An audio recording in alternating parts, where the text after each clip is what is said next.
Let's start this devlog off by diving into the first boss of the game, the Grave Warden. The Grave Warden is a member of the Order of Oneros, Oneros being the Greek word and personification of dreams in some of their stories. The Warden uses a sword and a shield, which I modeled and painted the other day. Even though he has a shield, he doesn't use it to block, he only parries, since there's no blocking in the game. At least not at the moment, I would like to say, but I probably won't end up adding it.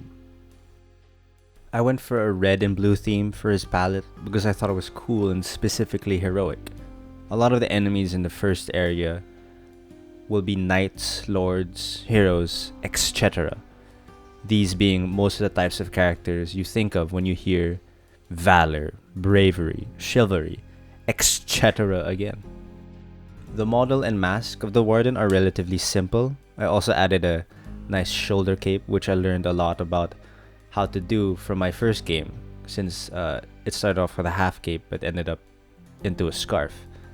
For these types of clothing or cloth materials, it's important to have a separate material for any clothing you want to simulate on the model, because you need to paint it separately to show it how to act, how to fall, and there's different properties to simulate different types of cloth, but I don't really get into that too much. The mask and armor will also be something the player can equip later on once they find it somewhere in the game. The boss will probably drop one of these pieces, but not both at one time. I'm not that generous. I've been improving the AI. They can now start in a state which I called asleep, so you can't simply lock onto them to find them. This is their way of hiding in the world. The only way to wake them up is by hitting them, or enemies nearby can wake them up. I added that logic as well so enemies can tell their friends if they're currently engaged in combat, then they should join the fight as well.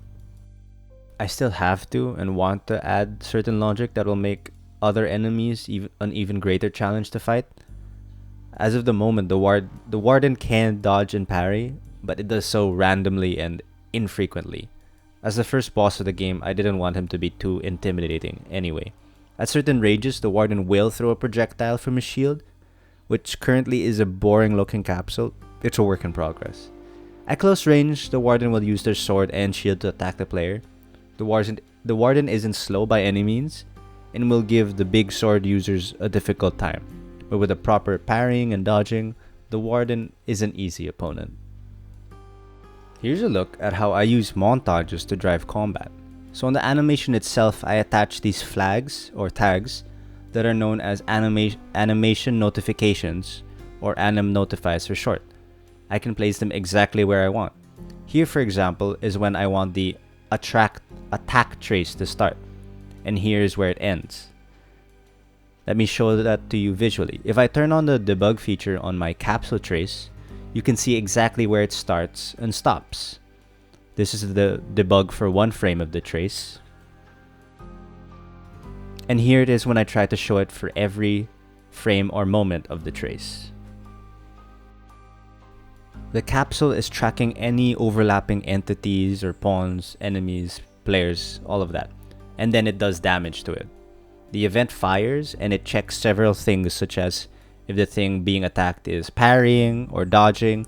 If not, then it deals damage as normal. The trace searches for targets and then adds it to an array if it has a certain tag, such as if it's a player or an enemy, and it isn't present in the array already. In other words, it means the attack will only deal damage once. Because if it didn't ignore certain actors, then attacks would be able to deal damage several times, which is not how I want it to work. At the end of the attack, or if the attack is interrupted in any way, the array is cleared. So that means for the next attack, it won't ignore any of the current targets. Every weapon has different sizes, shapes, and ranges. So I use sockets on the meshes or static meshes to translate the size of the capsule trace. This way, it is easy to have different types of attacks from varied tools or anything else. The Warden, for example, uses a sword and a shield to attack, but they have different shapes and are on different hands.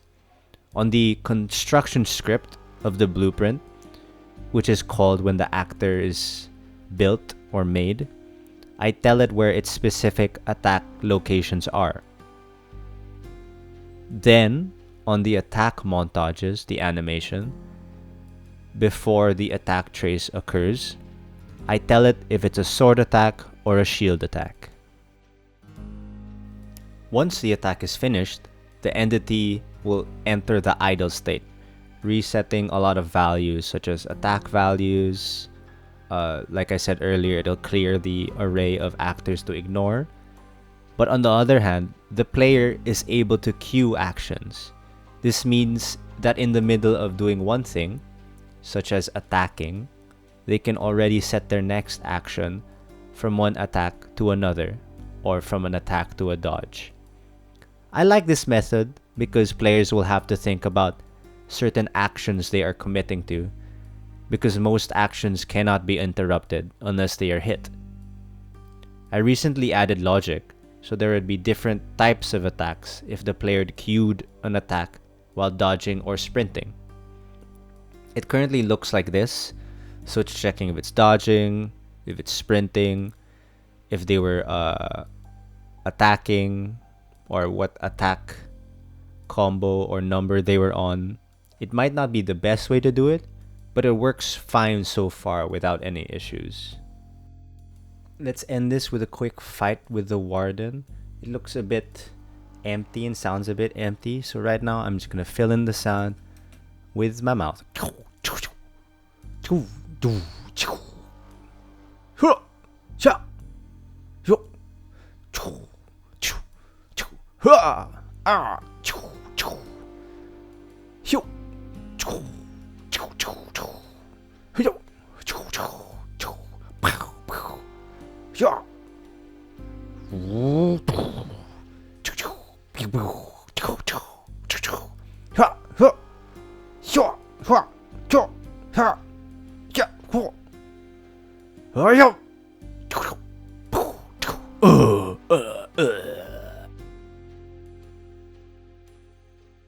I remember after I added sound to my first game, everything truly felt more alive and immersive.